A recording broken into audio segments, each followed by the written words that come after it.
Hello viewers, जय हिंद। आप सभी का स्वागत है पाथफाइंडर्स बाय एकेडमी पे। सो फ्रेंड्स, इंडिया के लिए एक थोड़ी सी प्रॉब्लमेटिक खबर आ रही है बिकॉज टर्की जो है वो अब बांग्लादेश में एक बहुत बड़ा डिफेंस इन्वेस्टमेंट करते हुए नजर आ रही है, जिसकी वजह से भारत के लिए समस्याएं बढ़ जाएंगी। ये जो न्यूज़ है फ्रेंड्स, इसके बारे में बाद में बात करूंगा, बट सबसे पहले मैं आपको थोड़ा सा कॉन्टेक्स्ट बता दूं। आप सभी को पता है फ्रेंड्स कि भारत और पाकिस्तान के इस पूरे टेंशन में अगर दो ऐसे इस्लामिक कंट्रीज हैं जिन्होंने कंप्लीट तौर से पाकिस्तान का सपोर्ट किया है, आपको पता है टर्की और अजरबैजान है। और जब भारत ने बॉयकॉट टर्की कैंपेन स्टार्ट किया तो टर्की ने पाकिस्तान के बाद बढ़कर बांग्लादेश के साथ अपनी जो पार्टनरशिप है वो तो तुरंत एक्सपैंड किया। इनफैक्ट फ्रेंड्स देख सकते हैं, ये जो खबर है ये 18 मई की है, जब इंडिया पाकिस्तान टेंशन अपने पीक पर था। उस समय जो टर्की की एनजीओ है उसने ढाका में एक मैप निकाल दिया और उस मैप का नाम था ग्रेटर बांग्लादेश। और ये जो नक्शा था फ्रेंड्स वो देख सकते हैं इस तरीके से।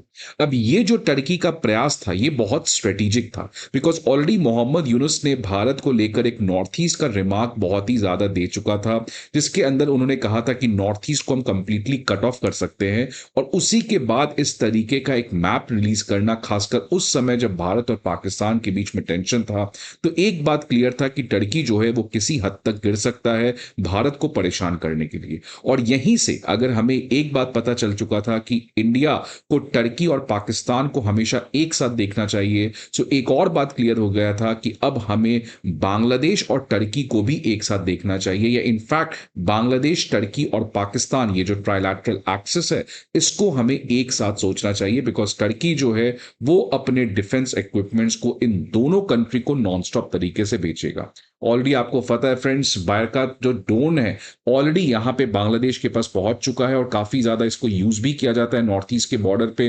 ऑपरेशन सिंदूर के समय हाई अलर्ट को जारी कर दिया गया था हमारे आर्म फोर्स के द्वारा along the Bangladesh border, because Pakistan के आईएसआई का जो प्रेजेंस है वो काफी ज्यादा बढ़ गया था। शेख हसीना के समय हमें कोई भी इतना ज्यादा परेशानी नहीं होता था, लेकिन जब से मोहम्मद यूनुस आया है तब से आईएसआई का जो फुटप्रिंट है ये नॉर्थ ईस्ट वाले इलाके में काफी बढ़ गया है। बिकॉज पाकिस्तान जो है वो बांग्लादेश में अपने प्रेजेंस को यहां पे बढ़ाते हुए नजर आ रहा है। अब इसी कॉन्टेक्स्ट में फ्रेंड्स, अभी तक की सबसे बड़ी डेवलपमेंट ये हो सकती है कि अब टर्की जो है वो बांग्लादेश में अपने वेपन्स को बेचेगा नहीं बल्कि वेपन्स को मैन्युफैक्चर करेगा। तो ये अभी तक क्या हिस्ट्री ऑफ बांग्लादेश में टर्की का सबसे बड़ा इन्वेस्टमेंट हो सकता है प्रोबेबली, जहां पर वो बांग्लादेश के अंदर इस तरीके के वेपन्स को मैन्युफैक्चर करेगा। सो फ्रेंड्स, ये एक बहुत ही प्रॉब्लमेटिक न्यूज है भारत के लिए, बिकॉज ऑल्दो भारत जो है वो बांग्लादेश, पाकिस्तान और टर्की जैसे कंट्री से काफी ऊपर है, लेकिन आप देखिए किस तरीके से हमारे बॉर्डर्स में परेशानी बढ़ सकती है।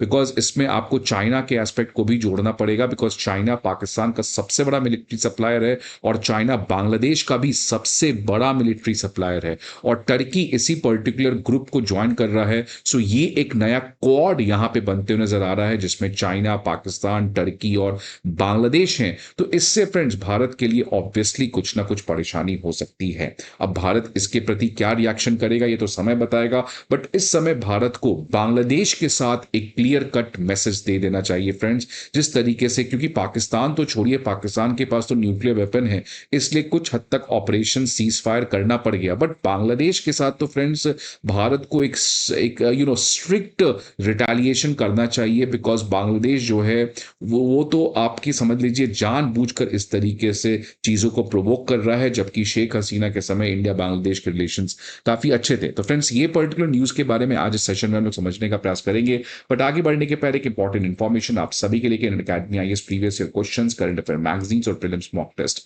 ये तीनों चीज के पीडीएफ अब आपके सामने लेकर आया है। ये सारे पीडीएफ आपको दिए गए हमारे वीडियो के डिस्क्रिप्शन पर लिंक पर मिल जाएगा। इसके अलावा if you need any other information feel free to call on this number, या आप हमारे किसी भी ऑफलाइन सेंटर पर विजिट करके हमारे एजुकेटर्स और मेंटोर से 1-to-1 गाइडेंशिप और मेंटोरशिप ले सकते हैं।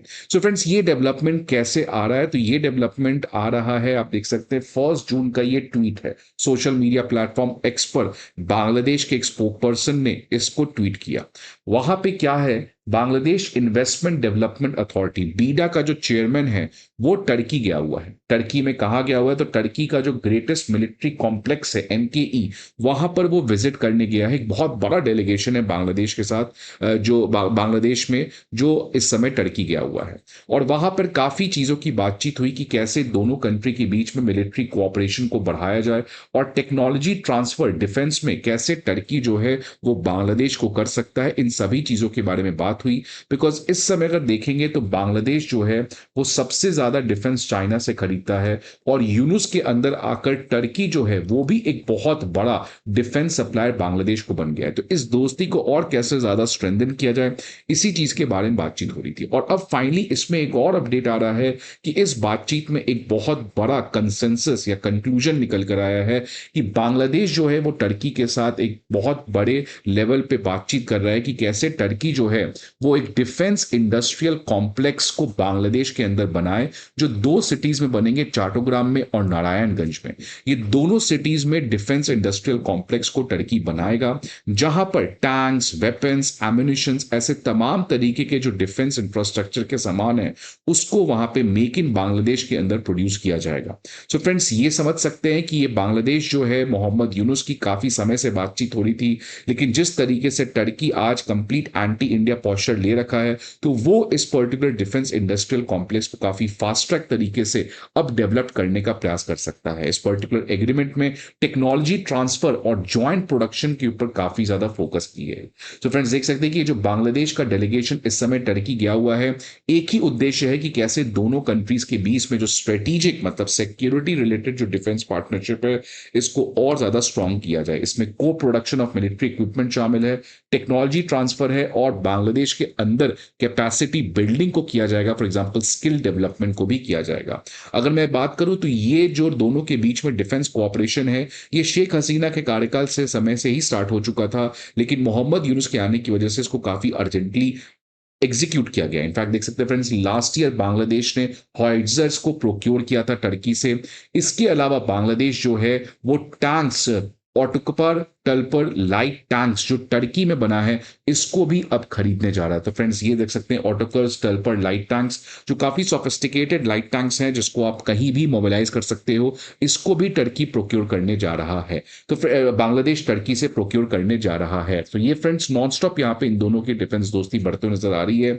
और एक और चिंता की विषय इंडिया के लिए ये बनती है कि लास्ट वीक ये खबर भी आई थी कि टर्की, अजरबैजान और पाकिस्तान जो है वो तीनों एक ट्राइलैटरल डिफेंस पार्टनरशिप करते जा रहे हैं। अब जिस तरीके का ग्राउंड रियलिटी अब इमर्ज हुआ है, तो प्रोबेबली इसमें बांग्लादेश के मोहम्मद यूनुस जो हैं वो भी ज्वाइन करके, मैंने कहा कि ये चारों एक साथ आ सकते हैं। और ऑब्वियसली फ्रेंड्स, चाइना जो है वो तो इस पर्टिकुलर चीज का वेट ही कर रहा है, बिकॉज इस समय अगर कोई सबसे ज्यादा डिफेंस सप्लाई बांग्लादेश को करता है फ्रेंड्स, तो वो है चाइना।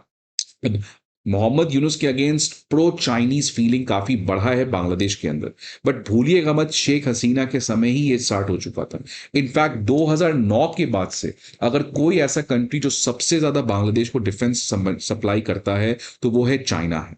मोहम्मद यूनुस के आगे अगेन आके इसको काफी ज्यादा रश कर दिया गया, बिकॉज अब तो इनफैक्ट बांग्लादेश जो है वो J-10 जैसे फाइटर जेट्स को भी चाइना से खरीद रहा है। सो फ्रेंड्स, ये एक काफी ज्यादा नेशनल सिक्योरिटी के लिए काफी प्रॉब्लम है, बिकॉज हमारा जो ट्रेडिशनल सपोर्टर है, एक तरफ अगर मैं रशिया की बात करूं तो रशिया की भी आज जियोपॉलिटिकल कंपल्शंस अलग है। ऑल्दो वो इंडिया के नेशनल इंटरेस्ट को हर्ट नहीं करेगा, बट क्या वो उतना ज्यादा सपोर्ट कर सकता है, that is also question mark. और यूएस का तो कोई भरोसा ही नहीं है फ्रेंड्स। तो इसीलिए इस पर्टिकुलर चीज में एक बात तो क्लियर है कि भारत के सामने विकसित भारत का जो सपना है उसमें एक सबसे इमीडिएट जो बहुत बड़ा चैलेंज है जिसको भारत को काफी एग्रेसिवली पुश करना होगा कि अपने नेशनल बॉर्डर्स को हम कैसे सिक्योर करें, बिकॉज जिस तरीके से जियो पॉलिटिक्स आज काफी बदला है हमारे रीजन में, उससे भारत को चिंता जरूर करना चाहिए। तो फ्रेंड्स, आपको क्या लगता है भारत की क्या स्ट्रैटेजी होनी चाहिए ये टर्की, बांग्लादेश, पाकिस्तान के बीच में जो दोस्ती बन रही है?